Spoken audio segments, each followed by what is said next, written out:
Dinda baru saja pindah ke kota untuk melanjutkan kuliahnya.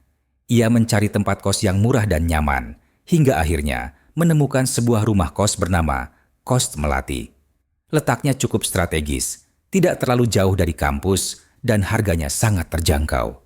Pemilik kos, Burina, seorang wanita paruh baya yang ramah, menyambutnya dengan hangat. "Kamu bisa ambil kamar nomor 7.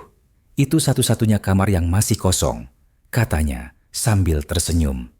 Saat memasuki kamar itu, Dinda merasa udara di dalamnya lebih dingin dibanding lorong di luar. Aroma lembab bercampur wangi melati samar-samar tercium.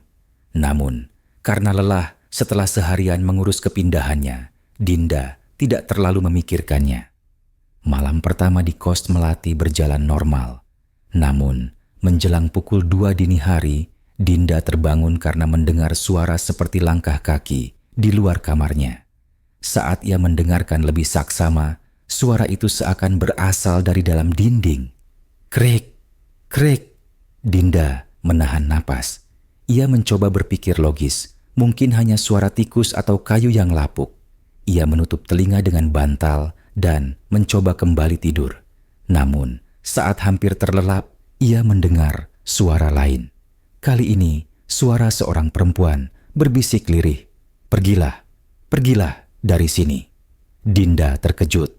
Ia menyalakan lampu dan melihat sekeliling.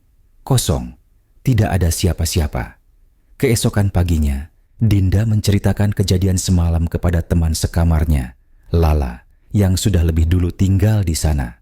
Lala terlihat pucat, seolah ingin mengatakan sesuatu, tapi akhirnya hanya berkata, "Kalau kamu mendengar sesuatu, pura-pura saja enggak dengar." Jawaban itu membuat Dinda semakin curiga.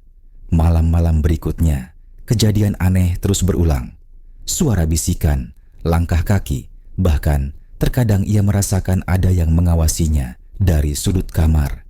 Hingga suatu malam, saat sedang mengerjakan tugas di meja belajarnya, Dinda melihat bayangan hitam berdiri di sudut kamar.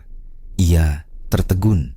Bayangan itu perlahan bergerak, menampakkan sosok seorang perempuan berambut panjang, wajahnya pucat dengan mata kosong menatap Dinda. Dinda menjerit, namun sosok itu langsung menghilang. Dinda tidak tahan lagi. Ia mendesak Lala untuk mengatakan yang sebenarnya. Setelah ragu-ragu, Lala akhirnya bercerita. "Kamar nomor 7 dulu pernah ditempati seorang mahasiswi bernama Sari. Ia ditemukan tewas gantung diri di dalam kamar itu. Sejak saat itu, setiap penghuni yang menempatinya selalu mengalami gangguan dan akhirnya pergi." Dinda merinding. Kenapa Burina tidak pernah memberitahu soal ini? Lala menelan ludah. Karena setiap kali ada yang menanyakan soal Sari, Burina hanya mengatakan bahwa itu hanyalah rumor. Tapi kenyataannya, setiap penghuni yang pernah menempati kamar itu selalu mengalami kejadian aneh. Dinda mulai mengerti.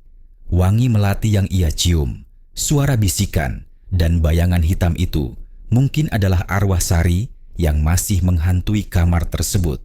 Malam itu, Dinda memutuskan untuk menginap di kamar Lala karena ketakutan. Namun, saat dini hari, pintu kamar tiba-tiba bergetar keras. Lala dan Dinda menahan napas. Suara itu semakin keras, disertai suara langkah kaki menyeret di lorong. Dinda memberanikan diri mengintip dari celah pintu. Jantungnya hampir berhenti saat melihat sosok perempuan berbaju putih dengan wajah yang membusuk berdiri di depan kamar mereka. Sosok itu kemudian berbisik dengan suara yang bergetar, "Kamar itu milikku." Lalu, seketika lampu di seluruh kos padam. Keesokan paginya, Dinda dan Lala menemui Burina untuk menanyakan tentang Sari. Setelah didesak, akhirnya Burina mengakui semuanya. Sari dulu pacaran dengan seorang laki-laki yang sudah beristri. Saat akhirnya hubungan mereka diketahui, Sari tidak tahan dengan tekanan sosial dan memutuskan mengakhiri hidupnya di kamar 7, ujar Burina dengan wajah sedih. Dinda merasa ada yang tidak beres. Ia meminta izin untuk mencari barang peninggalan Sari di kamar itu. Setelah mengobrak-abrik lemari tua, ia menemukan sebuah buku harian di bawah lantai kayu yang sedikit renggang. Di dalamnya tertulis kisah Pilu Sari. Namun, di halaman terakhir, Sari menuliskan sesuatu yang mengerikan. "Aku tidak gantung diri. Seseorang membunuhku. Tolong cari tahu kebenarannya." Dinda terkejut. Apakah ini alasan mengapa arwah Sari terus bergentayangan? Keesokan paginya, Dinda dan Lala menemui Bu Rina untuk menanyakan tentang Sari. Setelah didesak, akhirnya Bu Rina mengakui semuanya. Sari dulu pacaran dengan seorang laki-laki yang sudah beristri. Saat akhirnya hubungan mereka diketahui, Sari tidak tahan dengan tekanan sosial dan memutuskan mengakhiri hidupnya di kamar 7. Ujar Bu Rina dengan wajah sedih. Dinda merasa ada yang tidak beres. Ia meminta izin untuk mencari barang peninggalan Sari di kamar itu. Setelah mengobrak-abrik lemari tua, ia menemukan sebuah buku harian di bawah lantai kayu yang sedikit renggang. Di dalamnya tertulis kisah Pilu Sari. Namun, di halaman terakhir, Sari menuliskan sesuatu yang mengerikan. "Aku tidak gantung diri. Seseorang membunuhku. Tolong cari tahu kebenarannya." Dinda terkejut. Apakah ini alasan mengapa arwah Sari terus bergentayangan? Dinda dan Lala membawa buku harian itu ke polisi. Setelah diselidiki, terungkap bahwa Sari tidak bunuh diri, melainkan dibunuh oleh seorang pria yang pernah dekat dengannya. Ketika kebenaran ini terungkap, kejadian aneh di kos Melati perlahan menghilang.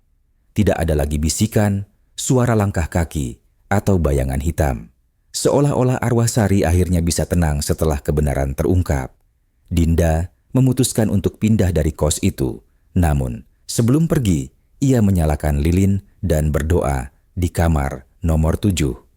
"Sari, semoga kamu bisa beristirahat dengan damai."